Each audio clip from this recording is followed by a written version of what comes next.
Okay, welcome to Monash University and welcome to Master of Information Technology. So make sure that you are in the right room because there's another one running. Okay, so everybody in the Master of IT here? Okay, good. My name is Maria Indrawan Santiago. I'm your course director. So if you're going to ask questions the next 2 years about your course, I'll be the persons that you need to ask regarding your course. So what we're going to do today, the first part, I'm just going to do a bit of introductions of the course. Hopefully most of you have enrolled online. So I'd just like to, anyone hasn't enrolled online yet? If you can put your hands up. Oh, selecting units. So, okay, so can you put your hands? So I just need to know whether we need to actually book a lab for you to be able to do enrollment. Okay, so, yeah. All right, so the rest of you have choose your unit. Hopefully you choose the right unit, okay?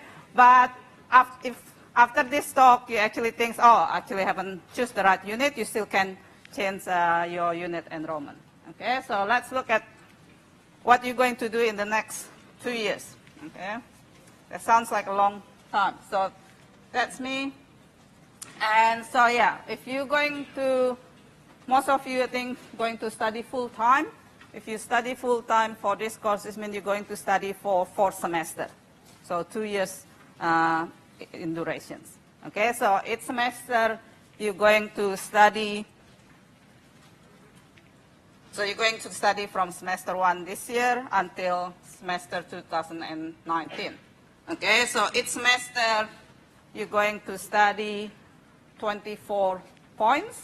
Okay, so there's just a few terminology that I like to explain in here. So in Monash, when we talk about course, we actually talk about your degree.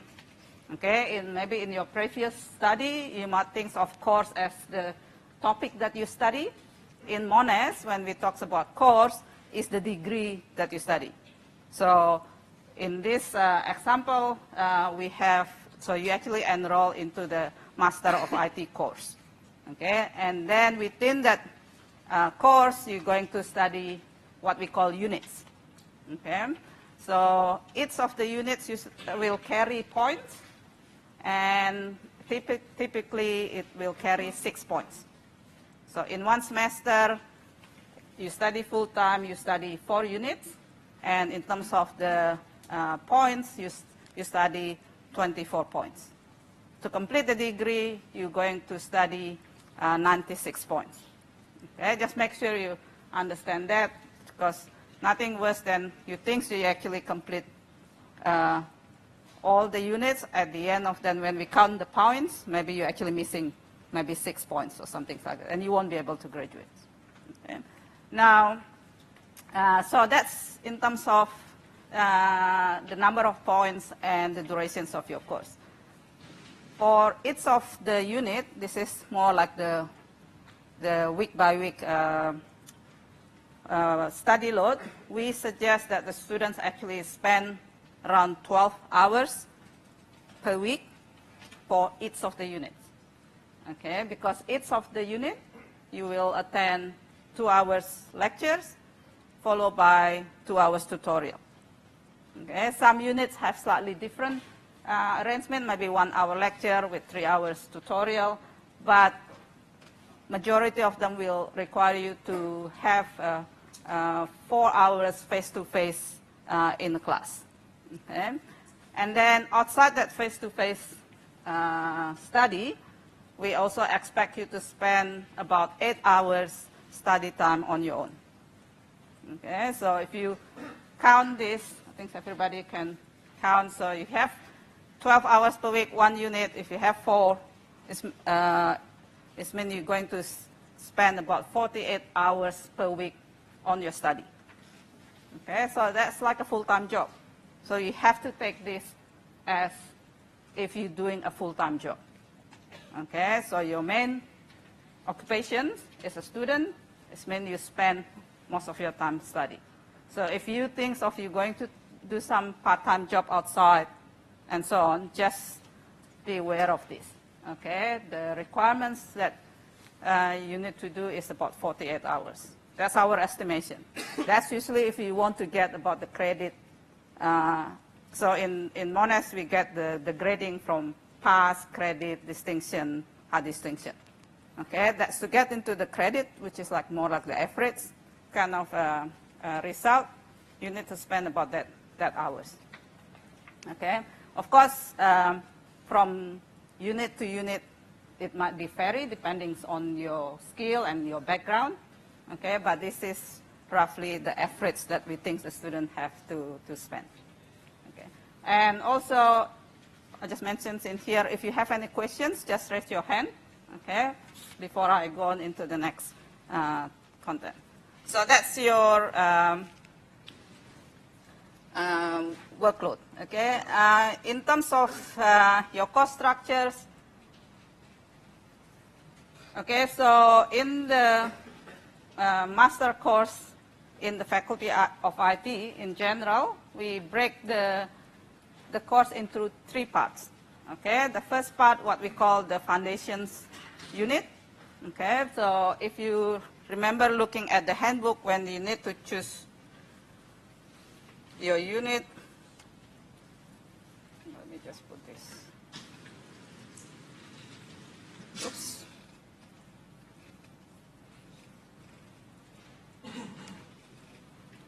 Okay, this is referred to the part A.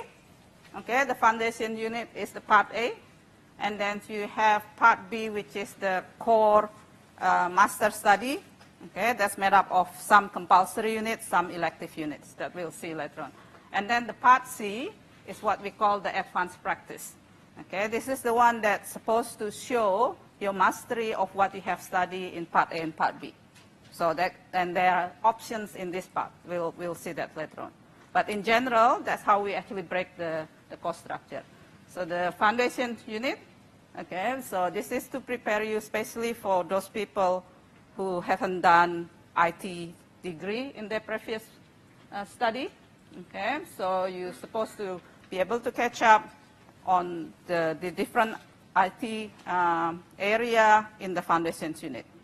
Okay, and then in part B, you go and study more advanced advanced unit, and then in part C, you consolidate your knowledge and your skill to be able to show the mastery of other research or doing the industry experience project. Okay, so that's the breakdowns of the 3 components. Okay, so in here, let me just go back.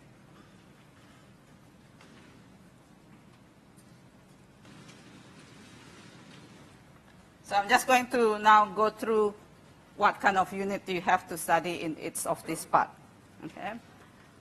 So in the foundation unit, so you do this in your first semester of study. You're going to learn that 4 units listed there. You're going to learn programming. You're going to learn database. You're going to learn operating system and computer system. And you're going to learn data communications. Okay, so they are the 4 areas that fundamental to understanding IT. Okay, so if you haven't done IT before, and I think some of you maybe have emailed me and asked me, I don't know what I'm going to do in the second semester, and my reply usually, that's fine, because I don't expect you to, because you might not know what IT is look like. But hopefully after you study this 4 area, then you get the feelings like which area that you think you're going to be strong at, or something that you have interest on, and then you can choose your elective accordingly. Okay, so that's the foundations unit. So you study 4 of that unit in the first semester. So this is a compulsory unit. If you've done an IT study before, you can apply to get a credit, so you don't have to do this unit. Okay, so later on, after this session's finished, if you want to know more about credit, you can talk to me. Okay, so that's the first semester.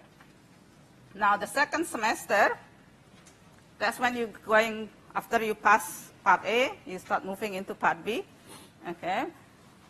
In part B, there are 2 compulsory units. Okay, the software engineering and the project management.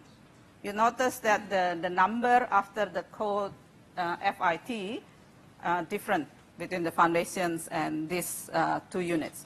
Okay, level 9 usually refer to the foundations unit in the master program. Level 5, this means an advanced master unit. Okay, so that's why in here we have software engineering and project management. So that's the 2 core units. Okay, we recommend you to take this in the second semester of your study. Okay, but this is not the only way you can do this. You can also choose to do this in, sorry, wrong computer. Okay, so maybe you want to do it one in semester 2 and then another one in the 3rd semester. Why you want to do this, you will see later on when we look at the elective. If you look at these documents, the course map, okay, in the course map you'll see under the part B, okay, the elective here. Next to it you see there's some number, either S1 or S2. Okay, S1 this means like it's only offered in semester 1, and S2 means it's only offered in semester 2. So your elective unit usually is only offered once a year, either in the 1st semester of the year or the 2nd semester of the year. Okay. Now, because the electives only offer in one of the semester, when you actually plan for your study for the whole duration of your course, it's better for you to actually choose your elective first.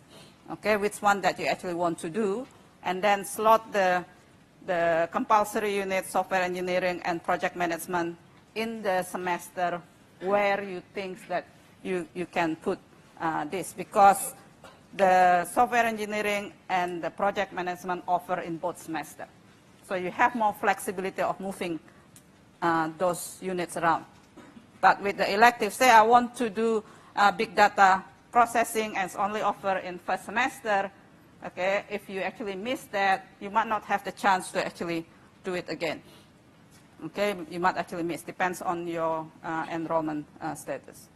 Okay, so at the end of this session, when you go home, you can check what you actually study, plans look like, and then maybe change your enrollment if you need to.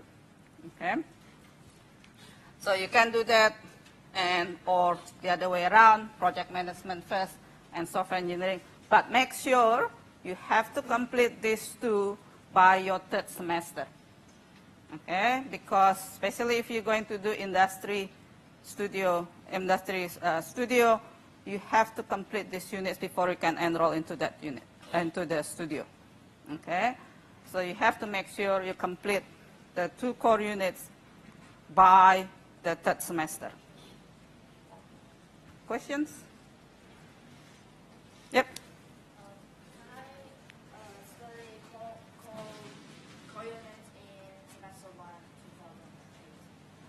If you have a credit for one of the unit in the foundation unit, okay, so if say you have completed programming and the database, then you can move the project management and the software engineering into the 1st semester. If you don't have any credit for the 1st semester, that's the 4 units that you have to do. Okay, that's the foundation. Like if you're building a house, you have to build your foundation first. You can't put the roof before you have the foundation. Okay? Any other questions? Can we change the elective unit before the semester? Okay, there's a question whether we can change the elective unit before semester 2. Yeah. Yes, you can. Okay? in Monash, you can change your unit up to the first week of semester. I know the rules saying that you can change up to second week, but I strongly recommend you don't change your unit after week 1, because we only study for 12 weeks. It is very short period of time. So we go, like, we do in a very quick, the speed of we actually delivery is actually quite fast. So by week 2, you already missed quite a lot of times, a lot of coverage if you change it by week 2. Okay? But in some circumstances, if that's not can avoid, we can actually do that. Yeah. Can I change a core unit to the semester 1 in 2018 and put a foundation unit in the semester 2 to 2018? Okay, so that's the same questions with the, your friends previously. Now you have to do your foundation units in the first semester. Okay, you can't do any other unit if you haven't completed the foundation unit or get credit for foundation unit. You can't do anything else apart from the foundation unit in the first semester. Okay?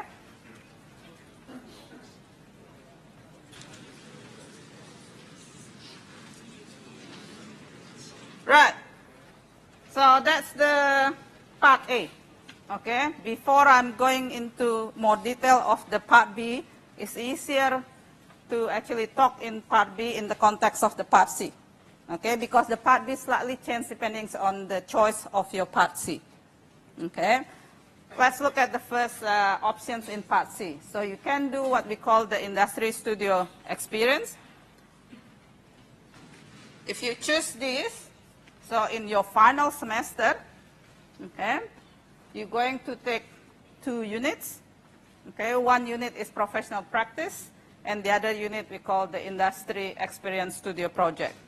And notice in this one, you only have 3 units, right? Not 4 units, because the industry experience studio project is 12 points. Okay, so it's equivalent to 12 points. So in terms of the workload, you expect you're going to spend 48 times 2, which is what? 96 hours. Okay, for the industry experience study project. So that's the options 1.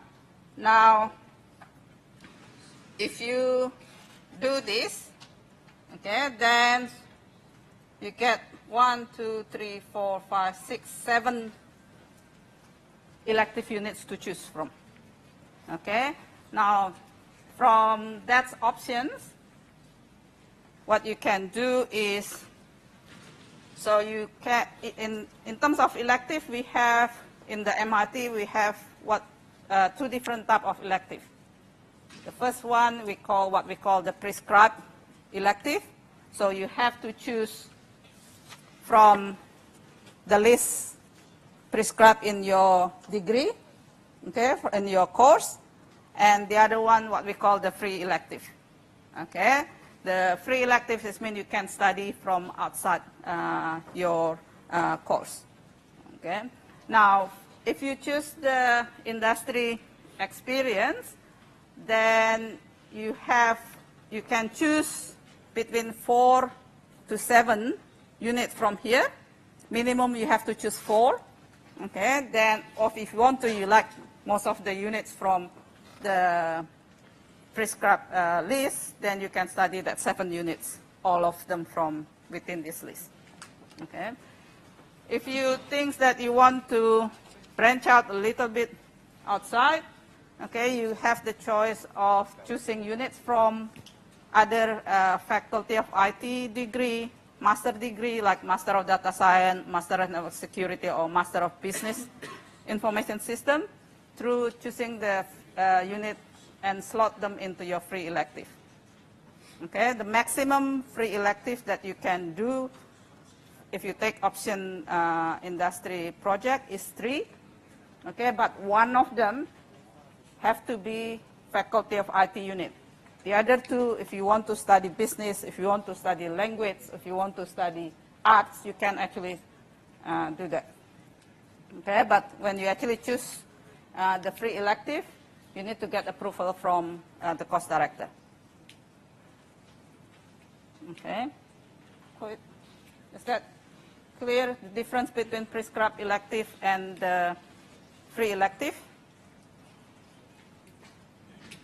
All right. So if you choose the prescribed elective, you can do it by yourself through the web enrollment system, but just make sure you check what we call the prerequisites.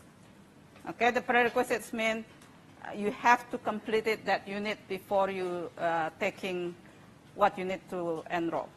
Okay, say for example, if you want to take FIT 5136, okay, that's software engineering, you have to pass, say prerequisite FIT 9131, it means you have to complete it FIT 9131 before you take FIT 5136. Okay. The prerequisites is there to make sure that you have the required knowledge and skill before you're attempting the units. Okay, because we have to, in the 5th level unit, we have to assume some sort of background to ensure that we can actually deliver the unit to the extent that the way we actually want to deliver the unit. Okay, so that prerequisite is important. Yep. For the unit with the industry experience, Mm-hmm. you take one FIT 5th level. Yep. That has to be out of the electives. Because it's in our semester 2, you can take any of the semester 2 electives. Yes. Any of the semester 1 will not be allowed at that point of time, right? Yeah, because the unit is not offered. Okay. The question is, if you take the industry project, right, in here, so you have 7 elective, right? The questions, if I'm correctly answering yours, in the handbook it says that in the block of the part C, it says FIT level 5 units. Okay? You can actually move that into a different semester. Doesn't have to be while you're doing the industry experience, you have to do that FIT unit. Okay, you can move it, but just when you complete your degree, you have to make sure if you choose 3 free elective, one of them has to be from the FIT unit. Okay, it can be done in semester 2, semester 3, or semester 4. Yep. Can we skip some prerequisites? For example, algorithm and data structure level prerequisites is Python, but we have to learn Java. We can't. Okay, right, good questions. Can we actually skip prerequisites? All right? Now, if you think that you have studied similar unit in your previous study that equivalent to the prerequisites unit, you can apply to waive the prerequisites to the chief examiner. Okay, so each of the unit will have a chief examiner who's looking after the unit. So you need to apply to the chief examiner, and then you need to supply with some evidence that you actually have an equivalent knowledge to the prerequisites. Then the chief examiner can make a judgment whether, yes, that's equivalent. You can actually do the unit without meeting the prerequisites. But you don't apply for credit for that prerequisites. Okay, so that's the difference between the waive of the prerequisites and applying for the credit. So in your case, for example, you don't apply for the credit of FIT 9133. Okay? Yeah. So can we, because algorithm and data structures needs Python, Mm-hmm. can we, because we have done Java in our undergrad, so can we just, without credit, take Java and do F1 9133 Python in our first semester? Okay, so just to repeat the questions, good questions. What happens if you have done Java programming in your undergraduate, right? Then you want to apply for credit or exemptions, but you want to be able to take Python instead of Java. Okay? So when you apply for credit applications, there's 2 types of, in your frequency asked questions, you will see that what we call credit or exemption. When we say we give you credit, it means you don't have to do that unit, plus you get the points towards your degree. If we say exemption, it means you don't have to take that unit, but you're not actually granted a point towards your degree, so it means you need to replace it with another 6-point unit, which in your case, you can replace the FIT Non-131 with FIT Non-133 Python. Is that clear? Yeah. What about the summer course? The summer semester? Okay, I'll put that. There's a question about summer course. We'll discuss that later on when we have the panel and the question and answer. Okay, so I just want to go through the course structure at this stage. Okay, any other questions regarding course structure? Yep. So we see that on the course map that they have the advanced units. Yep. Which might have prerequisites, but they are only in semester 2. So are we able to move the studio project in semester 1, 2019? But do you think we're going to be a bit underqualified for the project? With the studio project, there's a question whether we can move the studio project because you want to do elective. Oops, sorry. The answer is no, because if you look at the top, to do the studio project, you have to pass 72 points of your study, which is 3 semesters worth of your study. Because the studio project is supposed to be a capstone unit. Okay, so it's like a showcase of what you have learned in the last 3 semesters. Okay, so you can't move a studio project into an earlier semester. Yes. Look into the course handbook entries for the different subjects, and for a lot of them, it wasn't enough information for me to be able to tell whether that was meet my learning goals. How can we get extra information about the units? Can we read past lectures or extra information about each unit? Will we have access? Yep. Or only if we're enrolled in the subject? Okay, there's a question here. When you choose the unit, you use the handbook, right? But the handbook entry can be quite short. Okay, if you want to actually look further, you actually need to check what we call the unit guide. Okay, so a unit guide, we have the archive of the unit guide. So if I just quickly.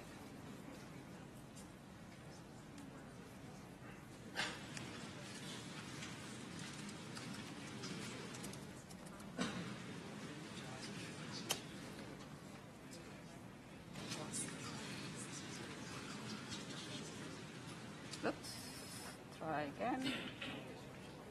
So I guess in support of that question, I don't yet have a Monash login, so we'll wait on that. Yeah. You have to with this one, yeah. Yeah. So when do we get that? We're not currently a Monash student yet. Okay, I need to actually ask the student support later on. Okay, so let's just continue. So, but this is where you find the unit guide. You can look at the previous year unit guide, but you need to be access this as a Monash student. Okay, so this one will give you a bit more information because it will give you the week by week topic and the assessments and so on. Okay, so yes, with this one, each semester, each unit will provide a unit guide. Make sure you're familiar with the content of this unit guide because it will give you the idea what you actually have to, how you're going to be assessed for the semester. Also what you're going to learn for that particular semester.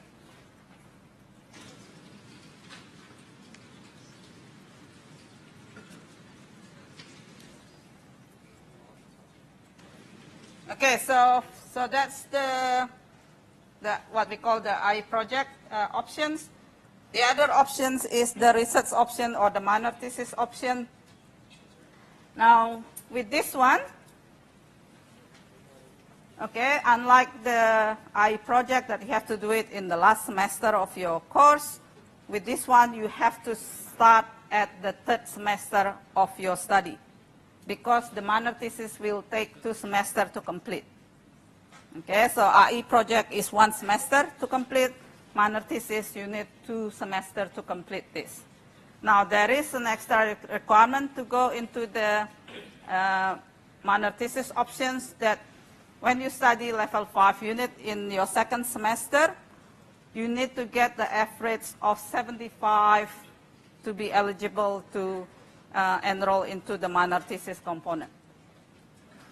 Okay, so this one, so if you look at Monet's grading system, so you get N is from 0 to 49, P is 50 to 59, credit is 60 to 69, distinction 70 to 79, and then high distinction 80 to 100. So your average of the 4 units have to be around the distinction. Okay, so that's in the 75 mark. And in that, you're going to study the IT research methods and then the minor thesis component. The minor thesis component is mean you're going to work with one of our academics in the research area.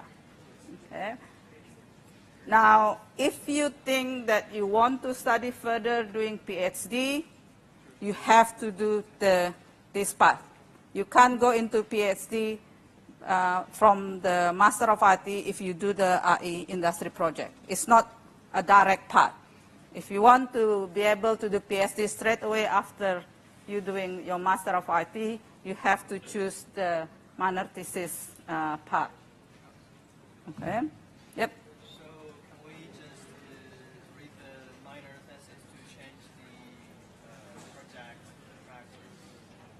Yes, so the question is, can we actually change the IE project with the minor thesis? Yes, it is, because this is the options in the Part C. In Part C, you can either do the industry experience studio, or you do the minor thesis.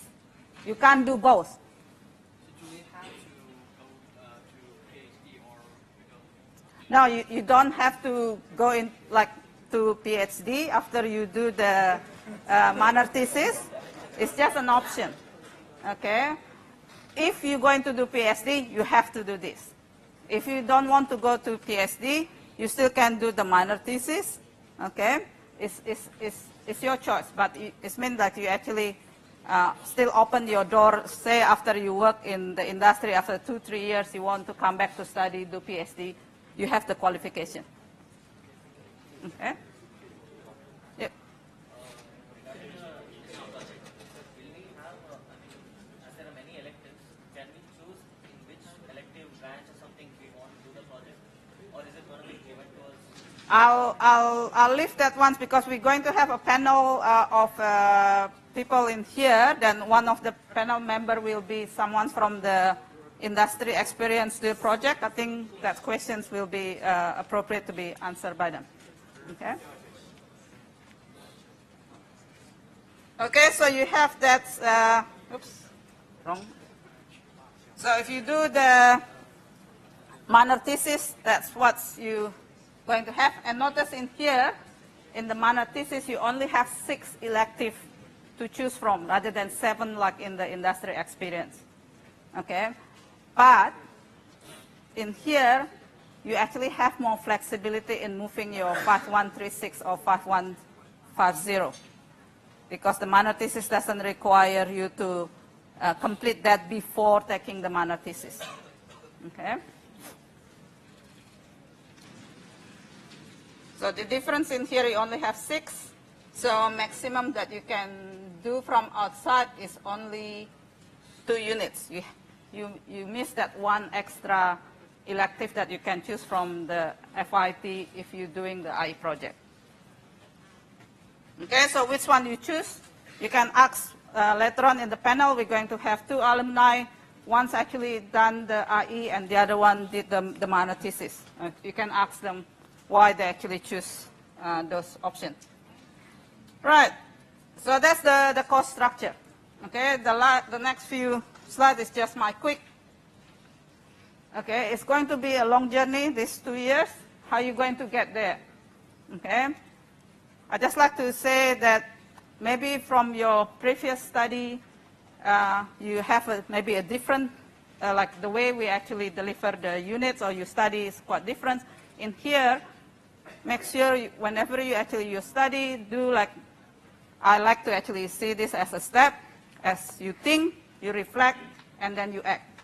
Okay, don't quickly just like, memorize, and then you think that you can later on use that in the exam or in the assignment. Okay, in the Master of IT, you need to do, like, be able to apply what you actually read in practice. Okay, so that's why I just like to say that for anything that you do, trying to actually study a bit more depth into your unit, okay, because again, this is a master program, so make sure you actually think what you're doing, okay, reflect in terms of, okay, why actually doing it this way, why not doing it the other way, okay, and also what do I actually know, what I actually don't know to be able to apply this.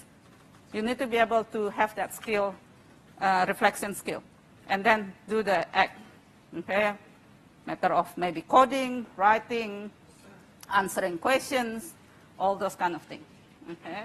Now, in terms of just practical advice that I give, how to get to the end, make sure you understand your course structure. Okay, nothing worse than you get to the end, then it's like say, oh, you choose one unit set outside the course structure. We cannot count that unit. You have to stay for one more semester. Okay, that's something what we're trying to all avoid.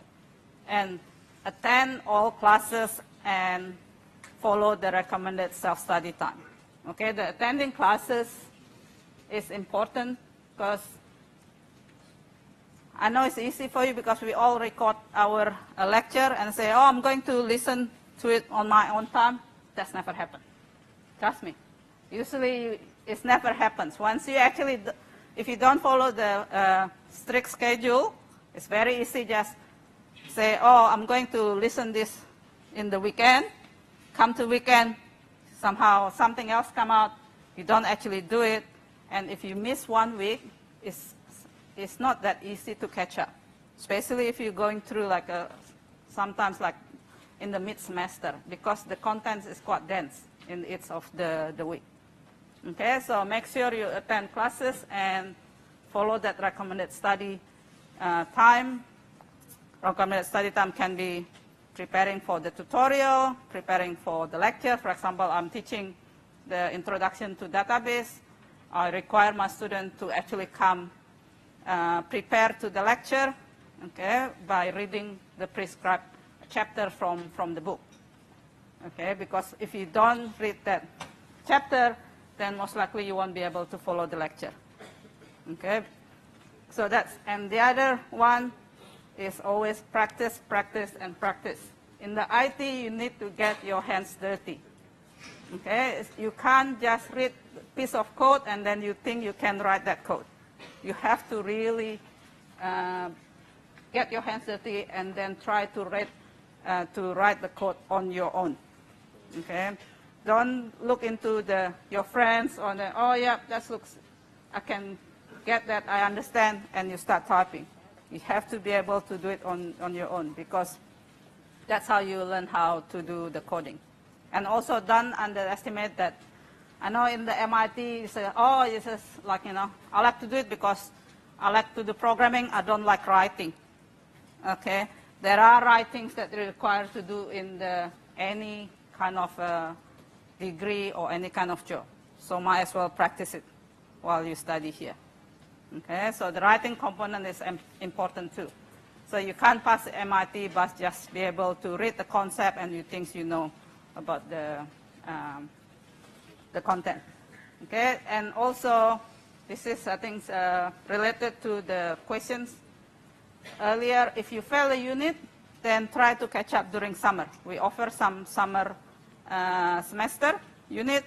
It's not many, okay, but you can try to catch up during summer. The other ones that I'd like you to highlight, if you get into trouble in anything, like for example, you don't really understand, or you think that you have trouble with your enrollment, ask for help early. Okay, the earlier you come to us for help, okay, the most likely we can give you options that you can choose to rectify your situations. If you wait until very late, usually your options become so limited, then you might not be able to do anything. Okay, so if you have any problems, ask for help early. Okay, so with that, so hopefully this is what I will see you in 2 years' time. Okay, so we'll finish and all very happy. And now what we like to do next is we have a few people that we're going to introduce in the panel, and they're going to be able to answer different type of questions. So we'll start with Trudy. Trudy Robinson is a student and academic support coordinator.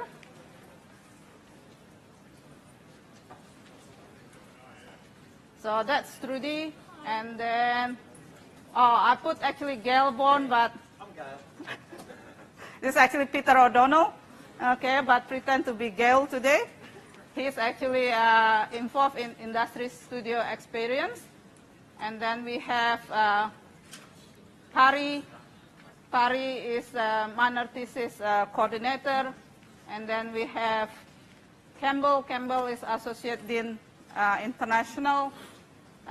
Then we have Pratswal. Pratswal is our alumni currently doing a PhD with us and also working as a tutor for us. And then Chandres. Chandres is our alumni that's work in the industry at the moment, and then also still working for us as a tutor. Okay, so let's welcome them to the...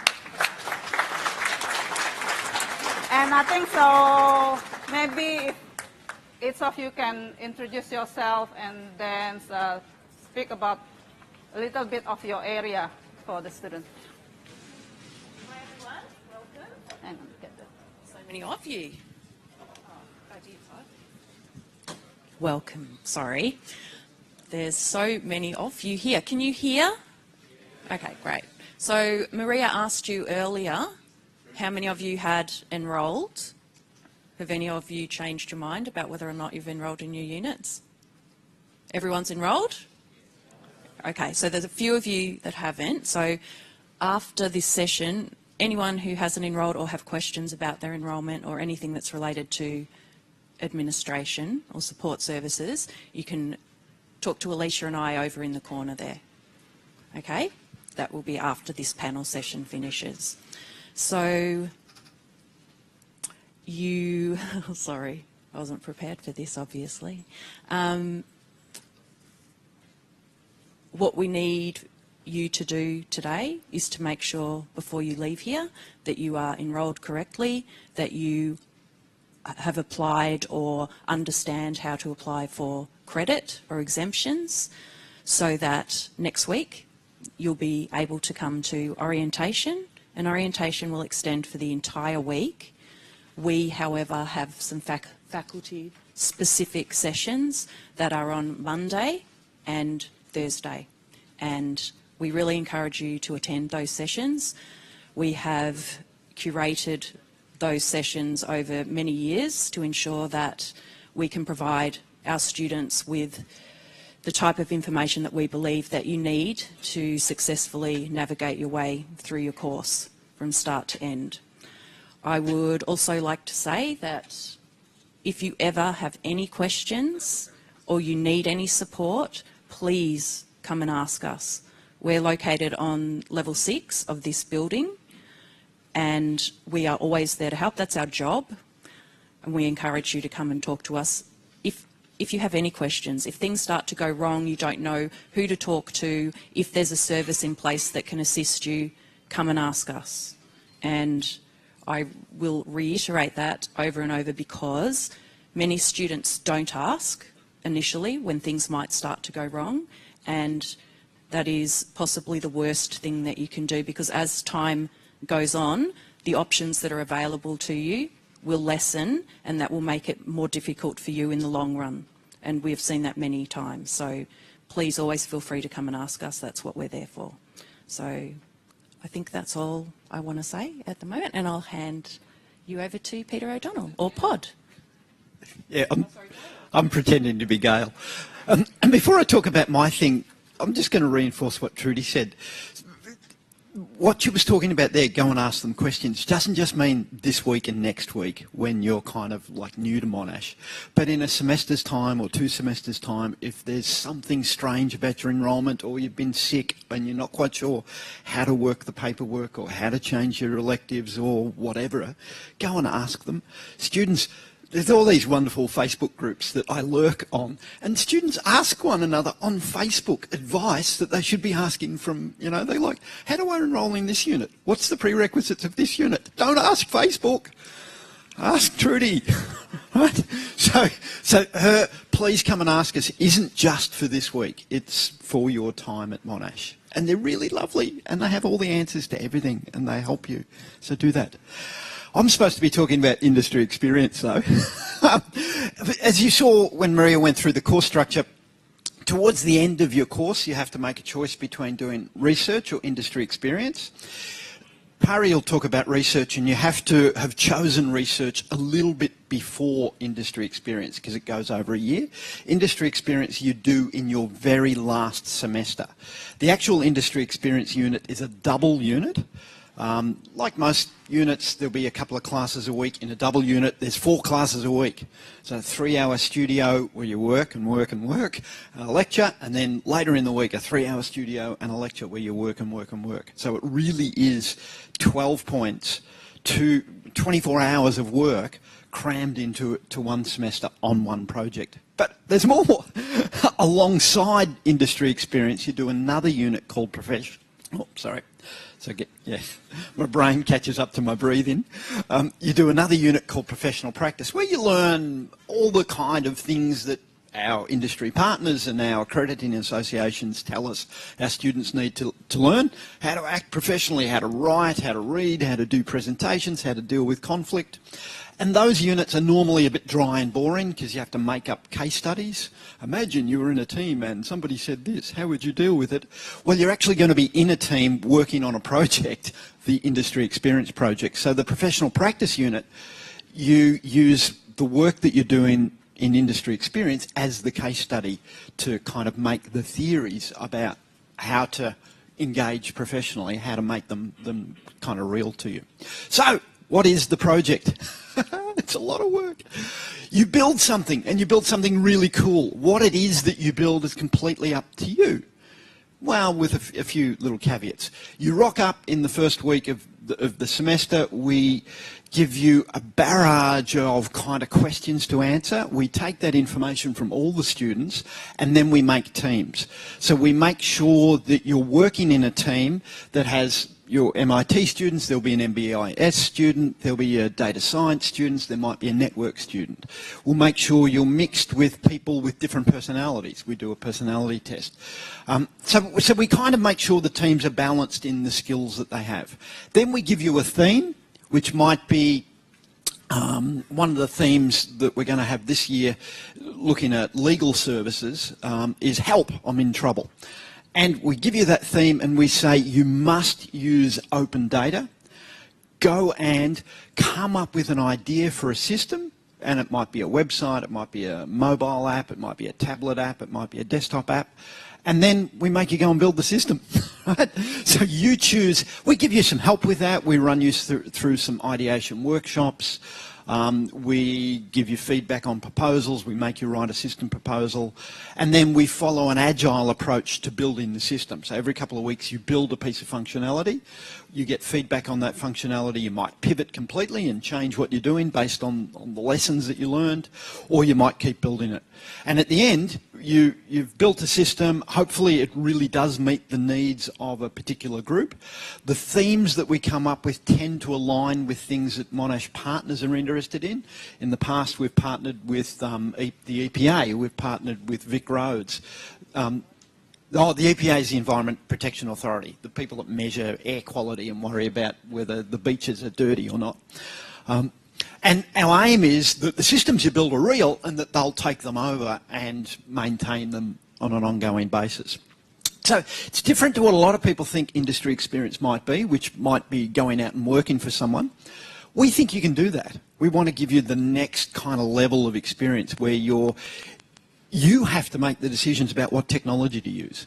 And we generally use cloud technologies. We end up using Google Cloud or Azure or something like that, but we don't tell you what your architecture is, we don't tell you what databases to use, we don't tell you what programming languages to use.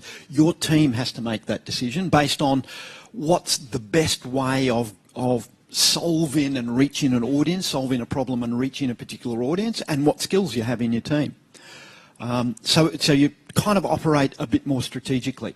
So in the classes, you build a system every couple of weeks, you get feedback. You get feedback from industry mentors that are in the classroom with you.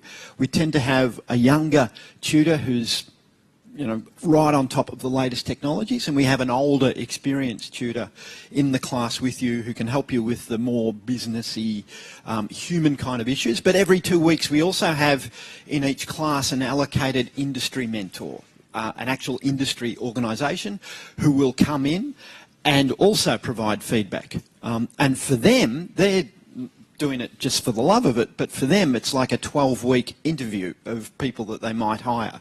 And very often they do hire you, but along the way they give you great advice and great feedback. And the organisations tend to be, we've had companies like MYOB, Australia Post, NAB, Deloitte, good companies. They tend to be companies that use agile methodology quite a bit, and they bring in all sorts of people. So there might be computer architects that come in, might be user interface specialists that come in, and they work out who should come in based on how your projects are going, and they sponsor you in a mentoring kind of a way. They look after you, they guide you, and at the end of it, they might even help you, write reference letters. They might hire you, so it's hard work. It's just the most amazing, fabulous experience.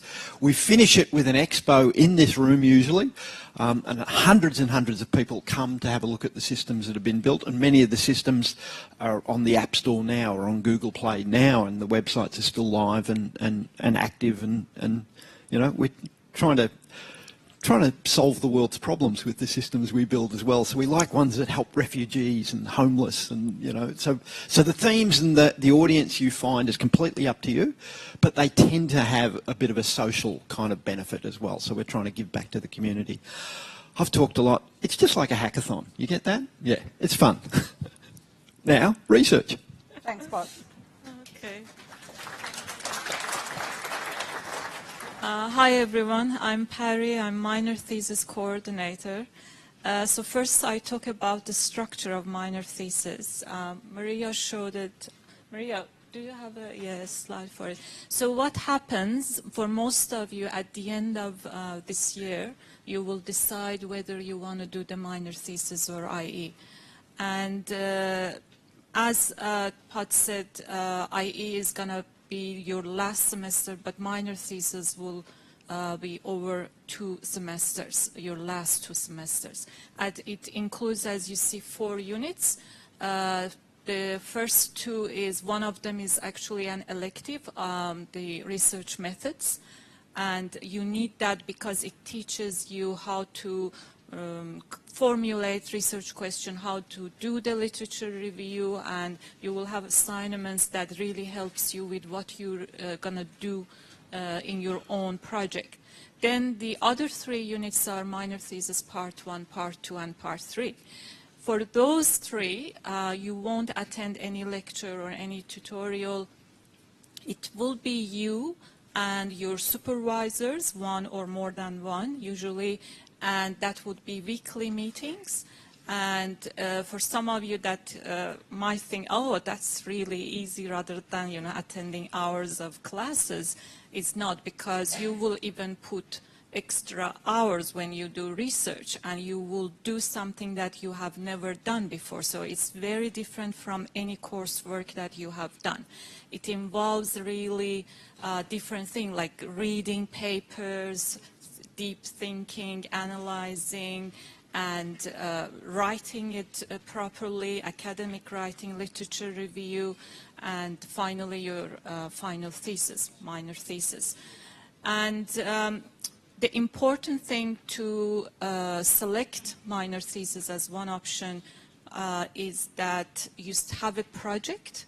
Definitely we advertise the list of the available projects that are proposed by our academics from different area.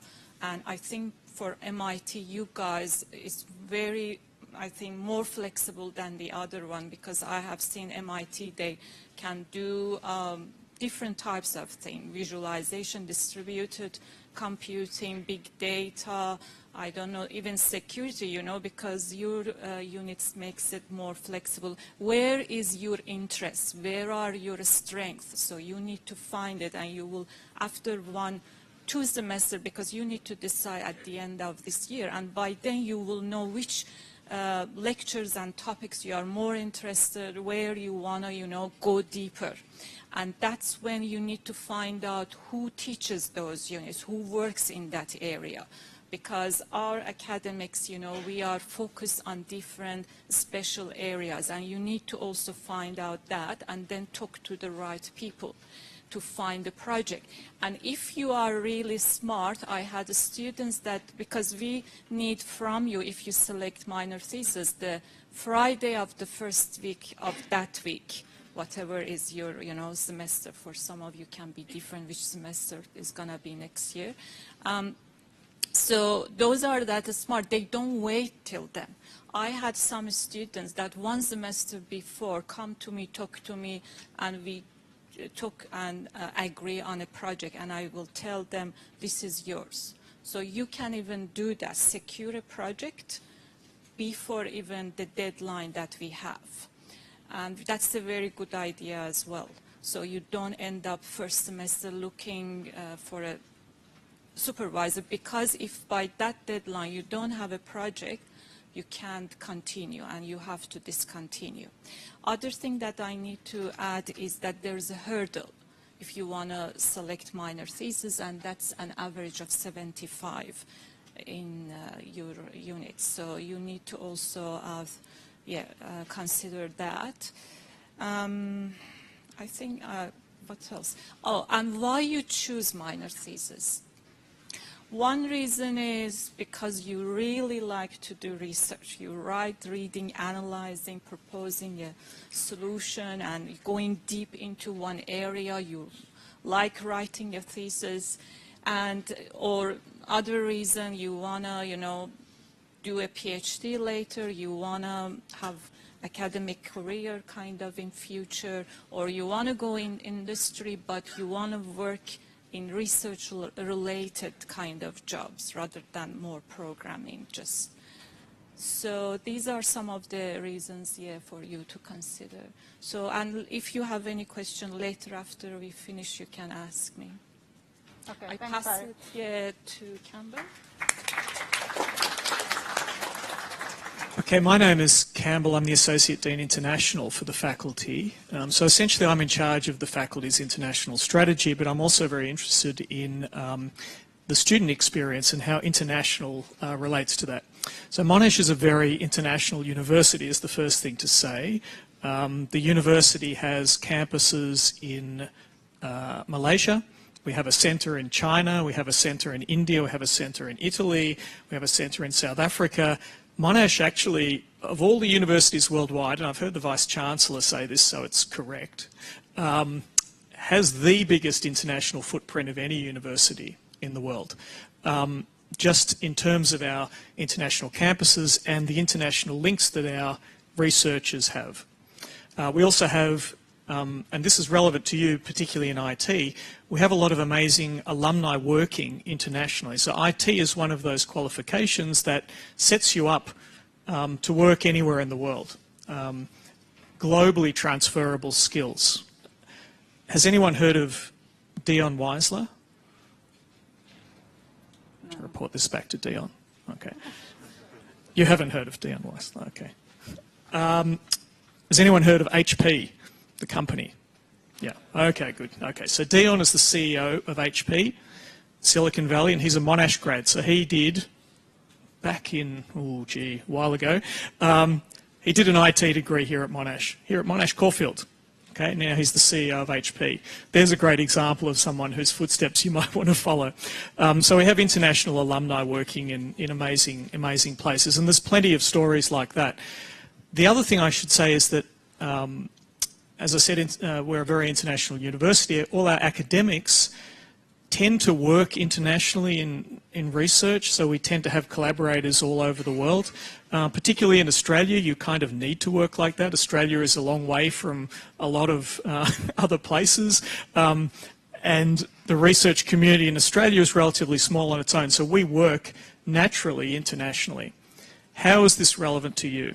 The first thing is that the researchers are bringing that international experience into the teaching, but the other thing is that if you look around your fellow students in the room, we have students from a very wide range of countries, probably 20 different countries, including Australia, of course.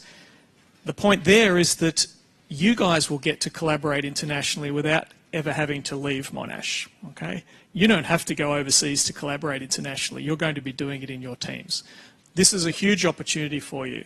So lots of different cultural backgrounds, lots of different academic backgrounds, and lots of different ways of working, and there's huge things to be gained from that. So I'd encourage you all to take advantage of that diversity, and I'm very happy when we take questions to take questions on international, anything to do with Monash International or the experience that you guys have that relates to that. So thank you. Thank you. Thank you so much. Good morning to you all. My name is Prajwal Sangat, and I'm a second-year PhD student. I have completed my Master's in Information Technology degree by research from Monash. I'm currently doing my PhD with Monash as well. So I would like to clarify one of the confusion usually people, when they are thinking about doing a research degree, have, and that is like research is entirely theoretical. Right? Most of the time people think it's all about crazy derivations, equations, and all those mathematics. It's not really like that. So I'm kind of a practical guy, practical implementation guy, and I like to do research on stuffs that will help industry. So during my master's degree in Monash, I actually worked on a Huawei project where I did help them with searching encrypted big data. So you can actually do all those kind of things in the research, except from what Pari has said, you need to write and do a lot of readings. That definitely comes with the degree, but the thing is, it's not boring stuff. So it's more fun, and my personal opinion is that anyone who can do a research with a very limited supervision can easily handle industry stuffs, right? So that's something from my side.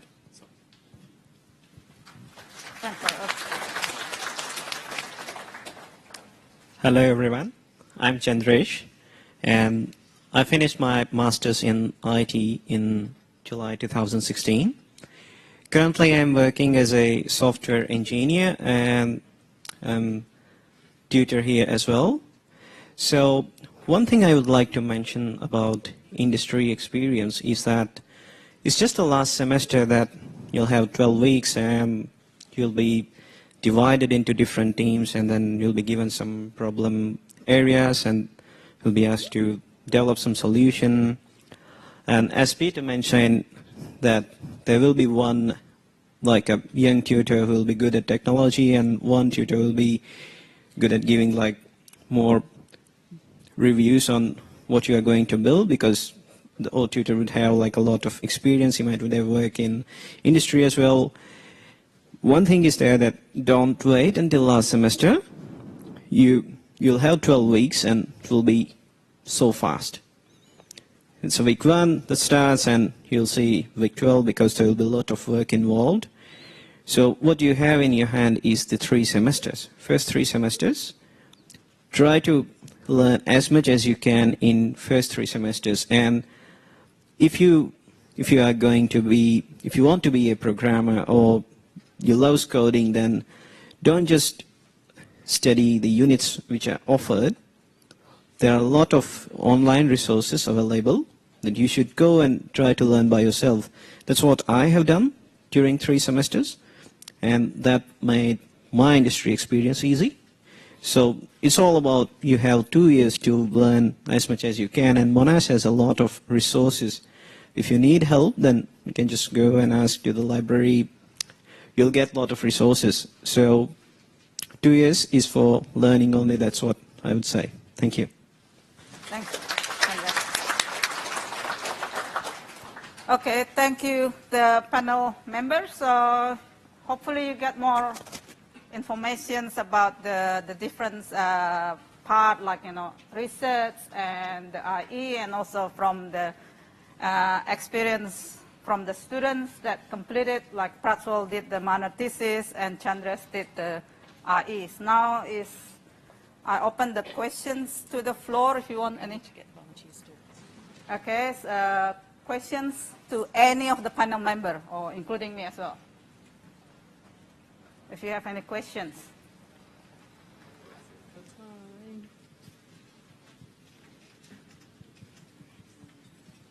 Everything seems to be clear. If there's no question, I might ask the panel member. Come on, there must be one question. Anything. I have a... Yeah. Sorry, if you ask question, can you wait until we get the microphone so that the rest can... Okay. Just looking through the units, it's a little bit different to what I've had in my previous study, as in it doesn't seem as though there's sort of minors or majors in the sort of traditional sort of sense. But if you have a particular direction in mind, like you're really passionate about AI research and machine learning, for example, or some other kind of area, what sort of guidance is available for picking units and also extracurricular sort of study to really focus? Yeah, okay. All right. So in terms of, with the MIT, we don't really have like major, minor, or specializations. But if you look at the selections of the units, you can see that there's actually some groupings that actually is there. But if you're actually interested in specific area, the first thing that you need to do is to look into the handbook. Then, like if you maybe can, if you have questions like, oh, I like to study more on the machine learning, you look at, first like you look at the names first, but if you're still not sure what it's actually about, you can come make an appointment to see me, then I can help you in terms of telling you what is actually involved. I think I put in the frequently asked questions, some of the typical area that you actually have in the IT. If you're actually interested in machine learning, like really in depth, I think the Master of Data Science will be a better option. But saying that, you still can do in the MIT that there are, see with the MIT, we cover quite a broad area. So you can do, for example, introduction to data science, and then the advanced data mining, artificial intelligence. And then what you can do is choose the 3 units that you have available in the IT as elective from the Master of Data Science. Okay, but just be careful with the prerequisites. If you need to get to know a bit more of the units from the data science, then yeah, you need to actually discuss with the course director of the data science, because it's not really my area. So I mean, I can give you advice in more general.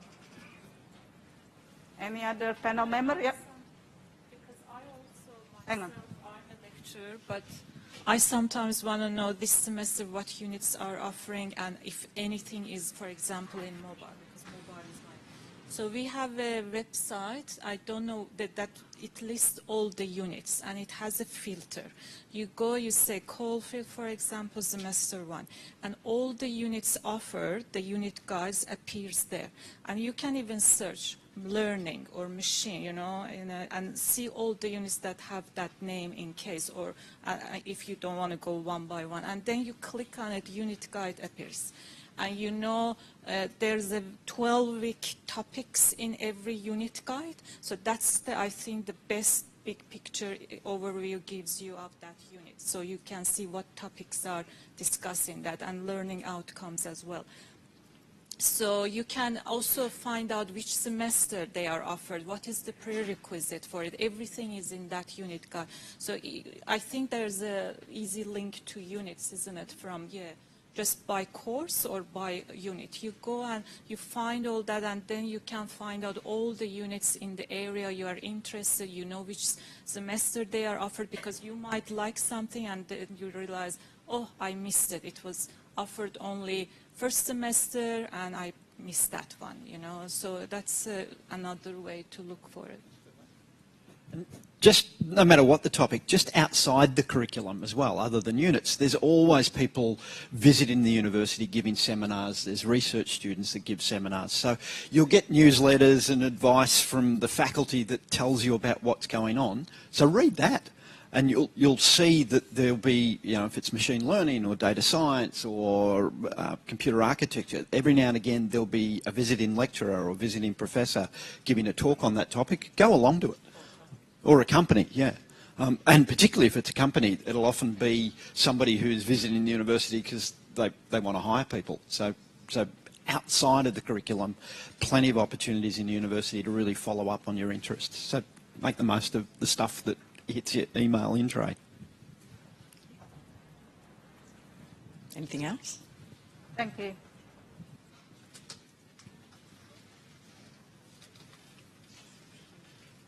Good morning all. Firstly, I have a question related to industry experience actually. Suppose as a student I have an idea and I would like to work on that idea, develop, like go in the startup field basically. And can I choose that idea and would like to work on that idea, but not specifically going into industrial experience?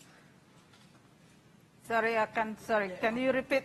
Sorry. The question, just in case others didn't get it, was if you've got an idea perhaps for a startup, can you use that idea in industry experience?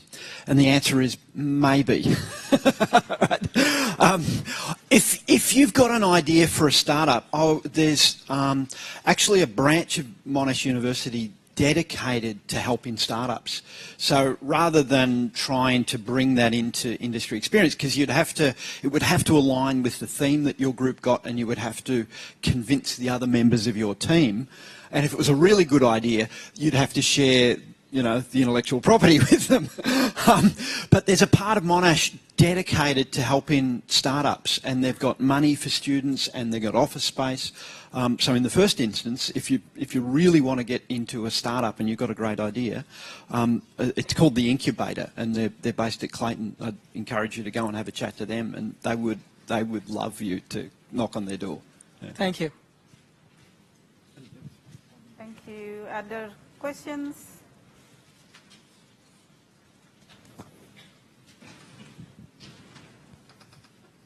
Hello. Could you elaborate little more about the thesis, right? I mean, what is the aim of the thesis? Is it like probably after your semesters you're supposed to publish a white paper in that particular topic? Is that the aim? Like industry project, I think we need to solve a problem, so we need to come out with a software or something that will give out something. So thesis is usually I took a topic and I did research. So you should invent a new method of doing some. Is that the aim of it? Thesis is the outcome, is the way you communicate what you have done. It's not really you know, you're going to do the literature review, find the problem, and then propose, introduce a novel solution to solve that problem. It can be done by combining some existing methods, extending them, or coming up with a totally new approach or method or algorithm. So after you do that, you implement it and you evaluate it. And then you will do that practically. Of course, implementation and evaluation is at the end. So you have to prove what I proposed really answers the question and solves the problem. That's why it has to have some kind of evaluation at the end. And then when you have done all this, okay, how are you going to communicate it to the rest of the world? How we know what you did? You need to write it. You write it in a thesis. So your thesis will have introduction, your literature review, your proposed solution, implementation, evaluation, conclusion. So that's the final outcome. You see, it is in a written form, but really what you have done was what you did in that 2 semesters. Thank you. Is it clear? Yeah. Actually, can I'll ask Pratswal, sorry to put you on the spot, Pratswal. If you can explain, maybe like you have a project, right? What kind of contributions that you make in terms of like the project that you did in the minor thesis to see how you actually make that? Okay, so during the minor thesis, we were given a problem. So in our case, it wasn't actually we did all the literature survey and find out a problem, but the problem was already given to us by the industry. But we had to do the literature survey on the thing that how are we actually going to handle those kind of problems, and what are the tools that will be available that will make us